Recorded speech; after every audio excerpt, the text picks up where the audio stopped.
اللہ فرماتا ہے اے پیغمبر، اے میرے نبی، آپ فرما دیجئے، آپ اپنی امت سے کہہ دیجئے، لا اسألکم، میں تم سے نہیں مانگتا ہوں، میں تم سے مطالبہ نہیں کرتا ہوں، میں تم سے سوال نہیں کرتا ہوں، علیہ اجرن، اس پر کوئی بدلہ، اس پر کوئی اجر، اس پر کوئی تم سے میں بدلہ طلب نہیں کرتا ہوں۔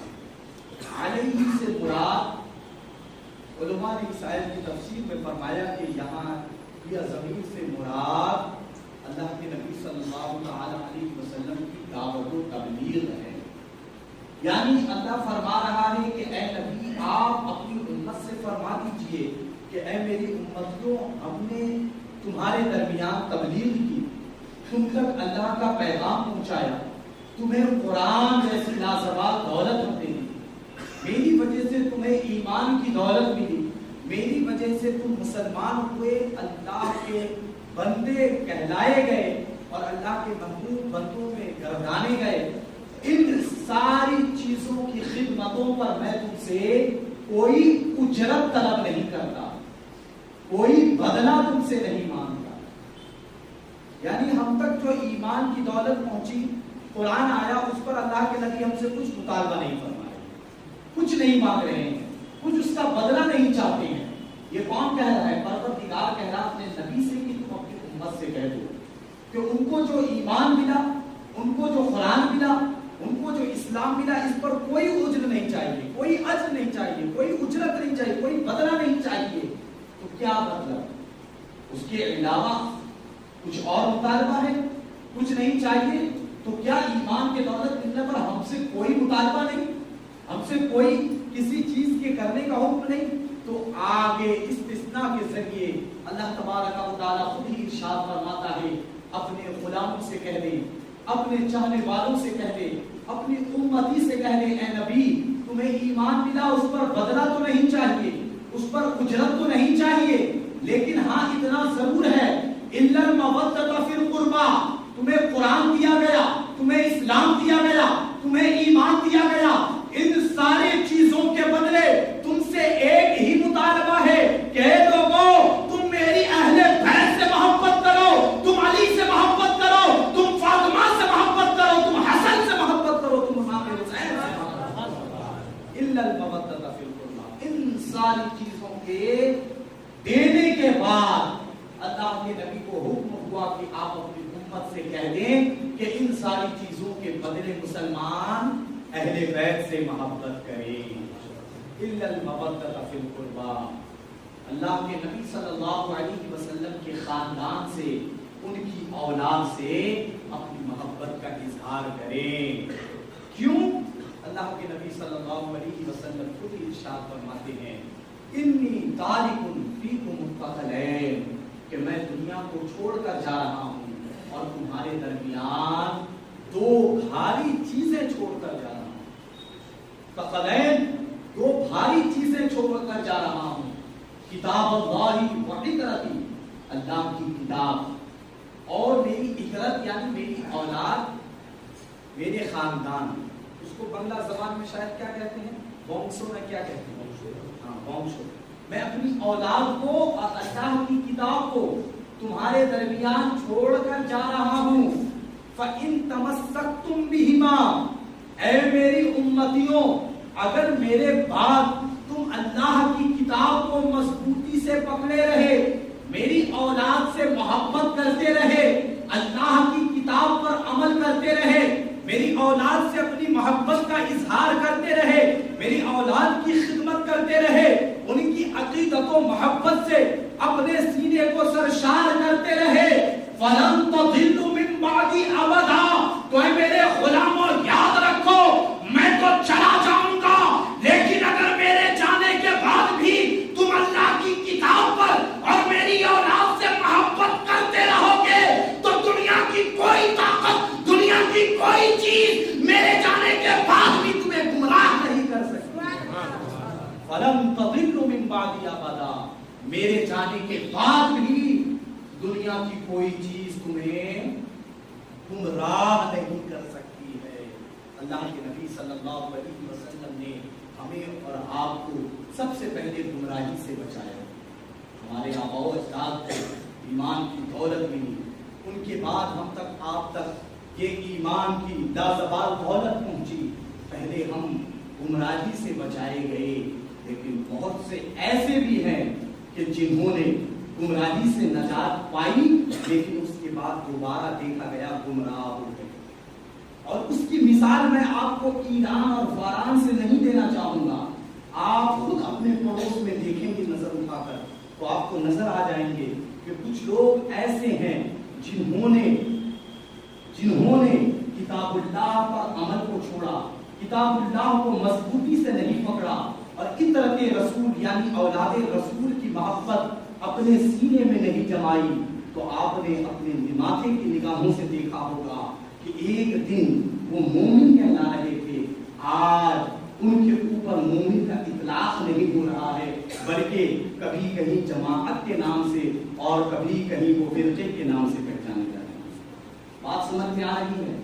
کیونکہ یہ ایسی قوم ہے کہ ان کا نام ممبر پر اور مسجد میں لینا میں گستاخی سمجھتا ہوں, مسجد کی بے ادبی سمجھتا ہوں. اس لیے میں نام لے کر نہیں عرض کر رہا ہوں, آپ خود ہی سمجھ لیں کہ میں کن لوگوں کے بارے میں کہنا چاہتا ہوں. وہ گمراہ نہیں تھے, بعد میں گمراہ ہو گئے. اللہ کے نبی نے کیا فرمایا؟ فلن تضلوا من بعدی ابدا, میرے بعد تم کبھی گمراہ نہیں ہو. لیکن اس کے لیے ایک شرط ہے, اور عربی کا قاعدہ ہے اذا فات الشرط فات المشروط. جب تک شرط فوت نہیں ہوتا مشروط فوت نہیں ہوتا, لیکن اگر شرط فوت ہو جائے تو مشروط بھی فوت ہو جاتا ہے. یعنی شرط ختم ہو جائے تو اس شرط کے جو مشروط ہیں وہ بھی فوت ہو جاتے ہیں. اللہ کے نبی نے فرمایا فلن تضلوا من بعدی ابدا, میرے بعد تم ہرگز کبھی بھی گمراہ نہیں ہوگے. کب نہیں ہوگے؟ جبکہ فَإِن تَمَسَّكْتُمْ بِهِمَا, کتاب اللہ اور اطرت رسول کو تم مضبوطی سے تھامے رہو گے. یہ گمراہ نہ ہونا اس پر شرط ہے کہ ہم اور آپ کتاب اللہ کو اور اطرت رسول کی محبت کو مضبوطی سے تھامے رہے. اگر ہم کتاب اللہ کو چھوڑ دیں گے, اطرت رسول کی محبت یعنی اللہ کے نبی صلی اللہ تعالی علیہ وسلم کی اولاد کی محبت ہمارے سینے سے نکل جائے گی, تب یہ شرط جو ہے فلن تضلوا من بعدی کا, یہ شرط فوت ہو جائے گا. اور جب شرط فوت ہوگا, اطرت رسول کی محبت ختم ہو جائے گی, کتاب اللہ پر عمل بند ہو جائے گا, تو پھر اب ہمیں گمراہ ہونے سے کوئی بھی نہیں بچا پائے گا. اگر گمراہ ہونے سے بچنا چاہتے ہیں, راہ راست پر رہنا چاہتے ہیں, صراط مستقیم پر زندگی گزار کر ایمان کی حالت میں خاتمہ چاہتے ہیں, ایمان کے ساتھ اس دنیا سے رخصت ہونا چاہتے ہیں, تو کتاب اللہ کو بھی مضبوطی سے سامنا ہوگا اور اطرت رسول یعنی اولاد نبی کی محبت سے اپنے سینے کو مالا مال کرنا ہوگا, سرشار کرنا ہوگا. یہ اولاد رسول میں سے امام حسین رضی اللہ تبارک و تعالی عنہ بھی ہیں, جن کی شان میں قرآن اور حدیث کے اندر بہت ساری فضیلتیں آئی ہیں. قرآن کے اندر تو بالکل صراحت کے ساتھ نہیں ہے, لیکن حدیث رسول میں صراحت کے ساتھ امام حسین کی فضیلت آئی ہے.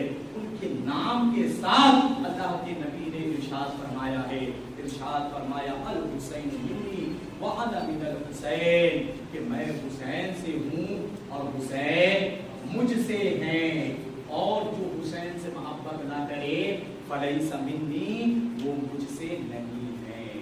امام حسین کی شہادت 61 ہجری 10 محرم الحرام عاشورہ کے دن ہوئی تھی. اس واقعہ کو, کربلائی واقعہ کو آپ لوگوں نے بہت زیادہ سنا ہوگا, پوری زندگی کربلا کے واقعہ کو سنتے ہوئے آ رہے ہیں. اگر کربلا کے واقعہ کو بھی تفصیل بیان کیا جائے تو وقت کافی درکار ہے, لیکن جمعہ میں اتنے وقت کی گنجائش نہیں کہ کربلا کے واقعات کے ایک ایک پہلو پر غور کیا جائے, ایک ایک پہلو کو آپ کے سامنے پیش کیا جائے. لیکن حتی الامکان میں 10 اور 15 منٹ کے اندر اپنی گفتگو کو کو ختم کرنے سے پہلے کربلا کے واقعات کے کچھ روشن ترین پہلو کو آپ کے سامنے پیش کرنے کی سعادت حاصل کرنا چاہتا ہوں. اس سے پہلے ایک مرتبہ درود پاک کے نذران عقیدت پیش فرما لیں اور پڑھے درود پاک اللہم صلی علی سیدنا و مولانا محمد معظم الجود والکرم والمنن والحکم وآلہ وبارک وسلم صلاۃ و سلام علیک یا رسول اللہ صلی اللہ تعالی علیہ وسلم. کل بعد نماز عشاء جتنے حضرات نماز میں تشریف لاتے ہیں جماعت کے ساتھ نماز پڑھنے کے لیے، ان کے سامنے میں نے کربلا کے واقعات کو رکھنے کی سعادت حاصل کی تھی. آج میں کربلا کے واقعات کو شروع کرنا چاہتا ہوں. اس سے پہلے آپ کے گوش گزار کر دوں کہ کربلا کے میدان میں جو امام حسین اور یزید ولید کے درمیان جنگ ہوئی تھی، لڑائی ہوئی تھی، معرکہ آرائی ہوئی تھی، یہ حق و باطل کے درمیان کی لڑائی ہے. ایک طرف حق تھا، دوسری طرف باطل تھا، اور اللہ فرماتا ہے ان الباطل کان زہوقا، باطل کو تو ایک دن مٹنا ہی تھا. امام حسین کربلا کے میدان میں اپنے ساتھیوں کے ساتھ پہنچے حق کی لڑائی لڑنے کے لیے، مسلمانوں تک اسلام اور قرآن پہنچانے کے لیے. امام حسین تو شہید ہو گئے، لیکن آج بھی شہید ہو کر زندہ و جاوید ہے. کروڑوں کے دلوں میں امام حسین کی محبت ہے. آج ہر شخص اپنے بچے کا نام حسین رکھتے ہوئے فخر کرتا ہے، لیکن دنیا میں کوئی اپنے بیٹے کا نام یزید نہیں رکھتا ہے. اسی لیے تو شاعر کہتا ہے قتل حسین اصل میں مرگ یزید ہے، اسلام زندہ ہوتا ہے ہر کربلا کے بعد. اسلام زندہ ہوتا ہے ہر کربلا کے بعد. یزید ایک ایسا فاسق، فاجر، بدبخت، لعین، خبیث انسان کا نام ہے جن کے والد بزرگوار حضرت امیر معاویہ رضی اللہ تعالی عنہ ایک صحابی رسول تھے. صحابی رسول تھے. اور یہ مطلب بہت مشہور ہے کہ ولی کے گھر میں شیطان پیدا ہوتا ہے. صحابی رسول کے گھر میں اللہ کے نبی صلی اللہ تعالی علیہ وسلم کے صحابی امیر معاویہ کے گھر میں یہ یزید ولید پیدا ہوتا ہے. 25 ہجری کو اس کی ولادت ہوتی ہے اور 59 ہجری کو خلیفہ مسلمین حضرت امیر معاویہ رضی اللہ تعالی عنہ کا وصال ہو جاتا ہے، انتقال ہو جاتا ہے. امیر معاویہ کا جو ہی انتقال ہوتا ہے، اس کا بیٹا یہ بدبخت یزید ناپاک خبیث کمبخت 59 ہجری کو تخت نشین ہو جاتا ہے، گدی پر بیٹھ جاتا ہے. اور اس کے بعد شام، ملک شام اور عراق اور اطراف کے لوگوں پر اپنی بیعت کا اظہار کرتا ہے. خود کو خلیفہ بننے کے لیے ان لوگوں سے بیعت لیتا ہے. جس طرح آج ہمارے درمیان کسی کو ایم ایل اے بننا ہوتا ہے، ایم پی بننا ہوتا ہے، تو الیکشن ہوتا ہے، ووٹ ہوتا ہے، لوگ اپنی اپنی رائے رکھتے ہیں. پھر اس کے بعد رائے میں یہ رکھا جاتا ہے کہ ہم فلانے کو ایم ایل اے بنانا چاہتے ہیں، ہم فلانے کو ایم پی بنانا چاہتے ہیں. تو اسی طرح سے یزید نے اپنی خلافت کا دعویٰ تو کر دیا کہ میں خلیفہ ہوں، آج کے بعد جتنے بھی امور انجام پائیں گے اسلامی، وہ سب میری ہی بارگاہ سے پائیں گے، میرے ہی دربار سے وہ سب کام انجام پائیں گے. لہذا اس نے دعویٰ تو کر دیا، لیکن لوگ جب تک تسلیم نہ کریں، لوگ جب تک نہیں مانیں گے تو وہ خلیفہ کیسے بن سکتا ہے. بہرحال مار پیٹ کر کے زبردستی ظلمن اس نے کچھ لوگوں کو منوا لیا. لیکن جب اسے خیال آیا کہ مدینہ شریف میں حضرت امام حسین رضی اللہ تبارک و تعالی عنہ اس وقت موجود ہیں، اور مدینہ والے اور اطراف مدینہ والے یہ سب حضرت امام حسین سے عقیدت رکھتے ہیں، محبت رکھتے ہیں، یہ سب چاہتے ہیں کہ میرے والد کے بعد اب خلیفہ حضرت امام حسین کو بنا دیا جائے. لہذا اسے اس بات کا ڈر تھا کہ اگر امام حسین میری خلافت کا اعلان نہ کرے، اگر مجھ سے بیعت نہ کرے، مجھے اپنا خلیفہ تسلیم نہ کرے، تو ایسی صورت میں مدینہ والے اور دوسرے مسلمان مجھے کبھی بھی خلیفۃ المسلمین امیر المومنین نہیں مانیں.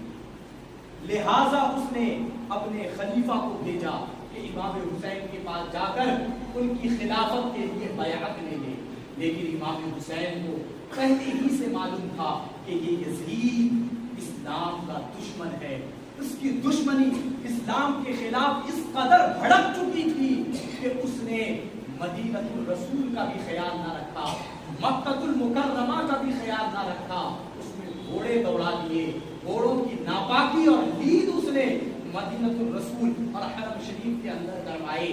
حد تو یہ ہے کہ اسلام کا اتنا بڑا دشمن تھا کہ یزید نے محرمات سے، یعنی آپس میں اپنے بھائی بہن سے، خالہ بھانجے سے اور پھوپھو اور بھتیجے سے نکاح کو جائز بھی قرار دے دیا۔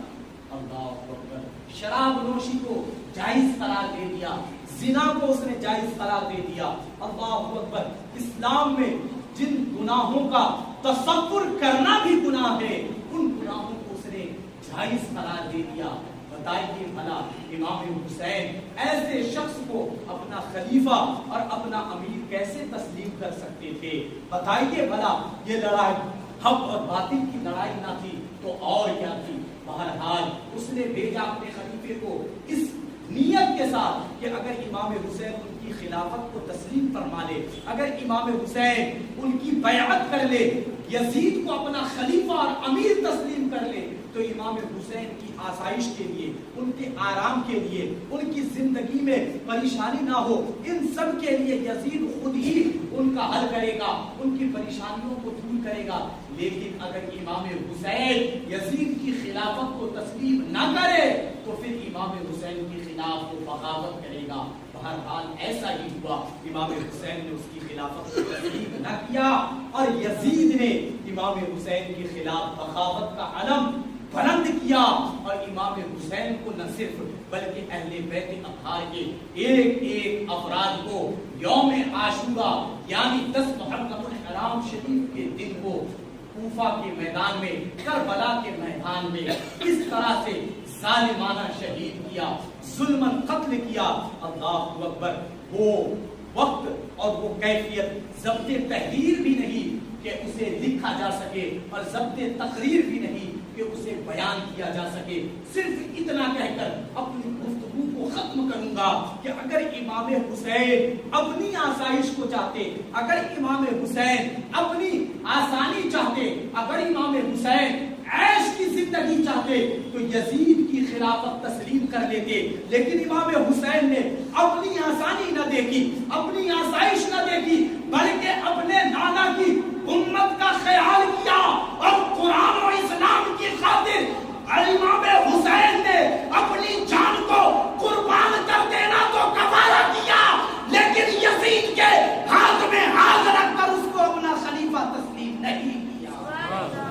اسی لیے خواجہ خاتمہ حضرت خواجہ معین الدین حسن سنجری المعروف غریب نواز ارشاد فرماتے ہیں، شاہ است حسین، بادشاہ است حسین، دین است حسین، دی پناہ است حسین، سرداد نداد دست در دست یزید، حقا کے بنائے لا الہ است حسین۔ حسین بادشاہ ہے، حسین بادشاہوں کے بادشاہ ہے، حسین دین ہے، حسین دین کی پناہ ہے۔ حسین نے سر دیا نہ دیا، ہاتھ یزید کے ہاتھ میں۔ حق تو یہ ہے کہ حسین لا الہ الا اللہ کی پناہ ہے۔ وآخر دعوانا ان الحمد للہ رب العالمین۔